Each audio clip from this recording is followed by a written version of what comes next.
মায়ার নবী আপনি বলেন না আল্লাহরে কেমনে খুশি করতাম গো? নামাজ দিয়া, রোজা দিয়া, হজ দিয়া, যাকাত দিয়া, দান কইরা, সদকা কইরা, মাহফিল কইরা, ওয়াজ কইরা আমরা কি আমাদের আল্লাহরে খুশি করতে পারবো? আল্লাহ কয় বান্দা না না না, আমি একমাত্র খুশি হয়ে যাই কোন বান্দা যদি তারা আম্মা এবং আব্বারে খুশি করতে পারে।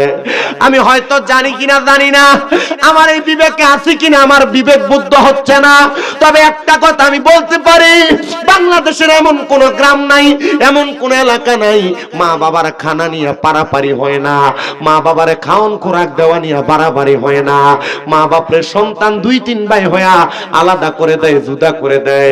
মা বাপ সকালে এক ঘরে, দুপুরে এক ঘরে, রাত্রে আরেক ঘরে খায়। মা বাপরে খানা খাওয়ার নিয়ে সমাজের মধ্যে বিচার বৈঠক বসা লাগে।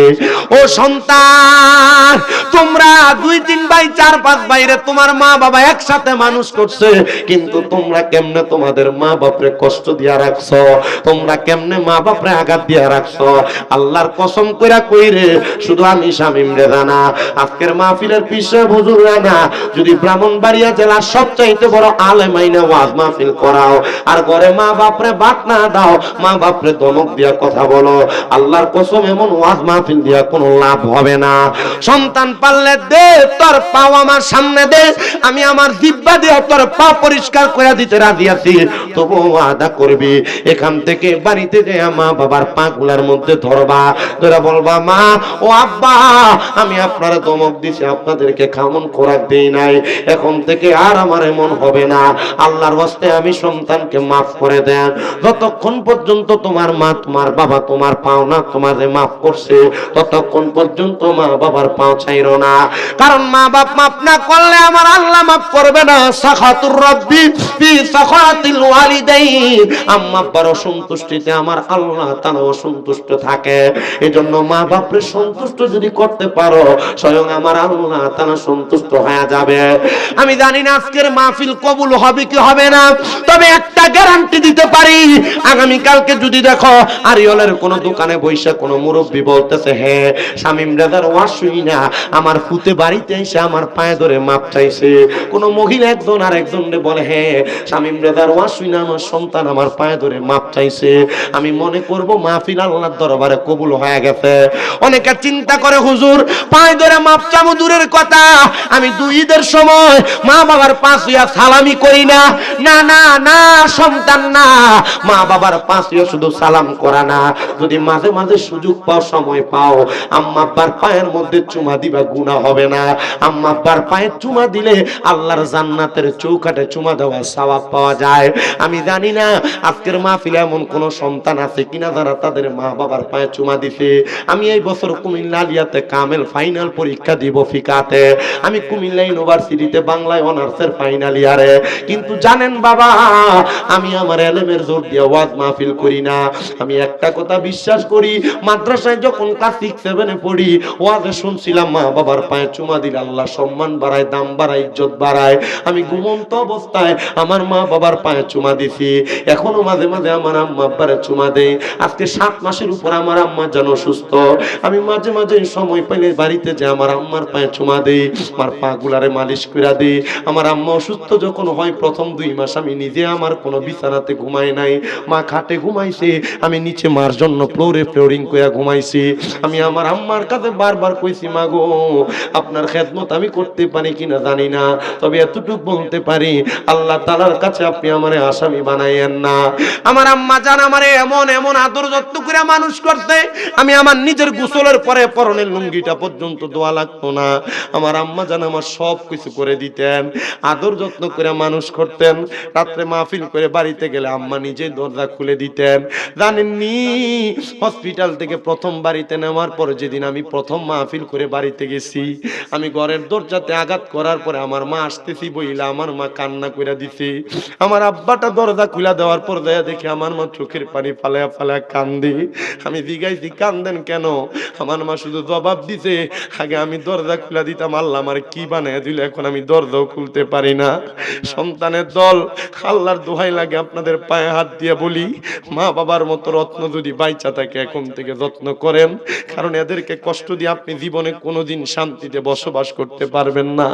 লাখ টাকা কোটি টাকা কামাই কামাই করবেন, কোনো শান্তি পাবেন না। আমি আমার ডাক্তার, যে ডাক্তার আমার আম্মার চিকিৎসা করে, ওনারে বলছি যদি 10-15-20 লাখ টাকা লাগে আমার থেকে নিয়ে যান, আমার আম্মারে আবার আগের মতো হাঁটার মতো ব্যবস্থা করে দেন। আমারে কইছে শামীম সাহেব টাকা দিয়া সব হয় না, একটু ধৈর্য ধরা লাগবে। আমি ওই দিনই নিয়ত করছি, আল্লাহ আমার মা যেই দিন আবার আগের মতো পুনরায় হাঁটতে পারবে, আমি আমার মা বাপ ছোট ভাইটারে নিয়ে তোমার মক্কা মদিনায় যাব। মাবুদ, জানি না আমার আম্মা জানকে আপনি কেন অসুস্থ মানে আমাদেরকে পরীক্ষা করতেছেন। অন্য সময় কোরবানির ঈদে আমরা আমার আম্মা আব্বা একসাথে কোরবানির ঈদ পালন করতাম। এবছর কোরবানি দিছি, কথা সত্য, আমার আম্মা জান বিছানার মধ্যে শোয়া ছিল, চেয়ারের মধ্যে বসা ছিল, আমাদের শান্তি ছিল না। জানেন, বাড়িতে যাওয়ার পর আর শান্তি লাগে না। গত পরশুদিন হবিগঞ্জে মাহফিল করে বাড়িতে চলে গেছি, গতকালকেও ব্রাদুঘরে মাহফিল করে বাড়িতে চলে গেছি। মাহফিল করে দূরে থাকতে মন চায় না, কারণ আম্মা যেন সুস্থ অবস্থায় বিছানায় পড়ে আছে। কখন জানি কি লাগে, আমি মাঝে মাঝে নামাজ পড়ে পড়ে আল্লাহর কাছে কই, আল্লাহ না জানি আমি মাহফিলে বাহিরে থাকার কারণে আমার আম্মা যেন আমারে বদদোয়া দিয়া দেয়। আমি আমার মারে কইছি, মা বদদোয়া দিয়েন না গো, কারণ আপনারা বদদোয়া দিলে আমি সন্তান ধ্বংস হয়ে যাব। আপনাদের সবার কাছে আবদার করি, আপনার ওই মা বাবার পায়ে ধরে মাপ চাইয়েন। আমি নিজে এখন আমার আম্মা আব্বারে পায়ে চুমা দেই।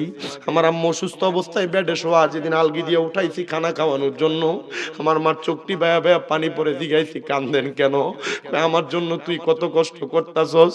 জবাব দিছি, মা আপনি 10 মাস 10 দিন আমার গর্ভে ধরে রাখছেন, আজকে আপনারে কষ্ট করে আলগি দিলে আপনি মনে কষ্ট নিয়ে কান্দাছেন।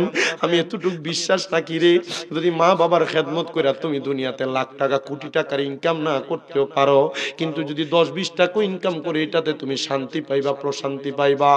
ও সন্তানের দল, এমন মা যাদের কবরে, বাবা যাদের কবরে, আমি জানি তোমরা তোমাদের মা বাবার পায়ে ধরে মাপ চাইছো কিনা। তবে হ্যাঁ, আখিরি মুনাজাতে পীর সাহেব হুজুর কেবলার সাথে তোমরা দোয়া করবা, দেখবা আল্লাহ মাফ করে দিবে। বলে, হুজুর আমি তো আমার মা বাবার পায়ে ধরে মাপ চাইতে পারি নাই, মা বাবা কবরে।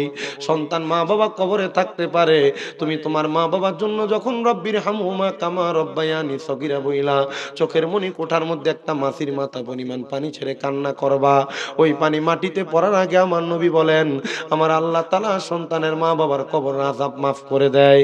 আমি জানি না আজকে কে মা হারায়া বাবা হারায়া মাহফিলে বসছো। সন্তান সবার কাছে করজ আবদার করি, মা বাবা ইচ্ছা থাকলে এখান থেকে যে মা বাবার পায়ে ধরে মাপ চাইবা। মা বাবারে খাওয়াইলে, মা বাবারে পড়াইলে, মা বাবারে টাকা পয়সা দিলে সন্তান তোমার টাকা পয়সা ধন সম্পদ কমবে না। নবী আমার কয়, কোন সন্তান যদি তার মা বাবার জন্য 1 দিরহাম খরচ করে, আল্লাহ তাআলা ওই সন্তানটাকে লক্ষ কোটি টাকার মালিক বানিয়ে দেয়। এবার আপনারা বলেন, আমরা সবাই মা বাবার কদমের মধ্যে চুমা দেওয়ার, সালাম করার, মাপ চাওয়ার দরকার আছে না নাই? রাজি আছি কারা কারা? হাত উঠে আমার আল্লাহরে দেখাই, আল্লাহ কবুল করেন, জোরে কোন আমিন। আল্লাহু আকবার। আহলে সুন্নাত ওয়াল জামাত আরিওলের মাহফিল। ওরে 3.5 হাত গর্তে ফেলে কেমন করে আইলা। এই আমার 1 ঘন্টা 40-45 মিনিটের ওয়াজে একটা গজল গাইছি, এখনো শুধু একটা গজল টান দিলাম। এই গজল শেষ, পোলাপানে আবদার করছে যে ওয়াজ শেষ করে একটু জিকির করতে। আমার ভাই আলামিন ভাই হুজুরকে নিয়ে আসে, আমার ওয়াজও শেষ, আমি আপনাদেরকে নিয়ে একটু জিকির করে আমি চলে যাব। আপনারা শুধু আমার সাথে একটু মনোযোগ দিয়ে এই ধৈর্য নিয়ে বসছেন, আল্লাহর দরবারে জাযাকুমুল্লাহ খাইরান কামনা করি, আল্লাহ কবুল করুক। একটা শান পারলে মনোযোগ দিয়ে একটু আমার সাথে পড়বেন। ওরে 3.5 হাত গর্তে ফেলে কেমন করে আইলা চলে, তোমার বাড়ি আইতে দেরি হইলে যেই মা ঘুমাইতো না, ওই কবর দেশে মায়ের পাশে একটু রইলি না রে, কবর দেশের খবর লইলি না। কেমন আছেন মা জননী, কেমন আছেন বাবা মনি, একবারও তো ছায়া দেখলি না, কেমন আছেন মা জননী, কেমন আছেন বাবা মনি, একবারও তো ছায়া দেখিলি না,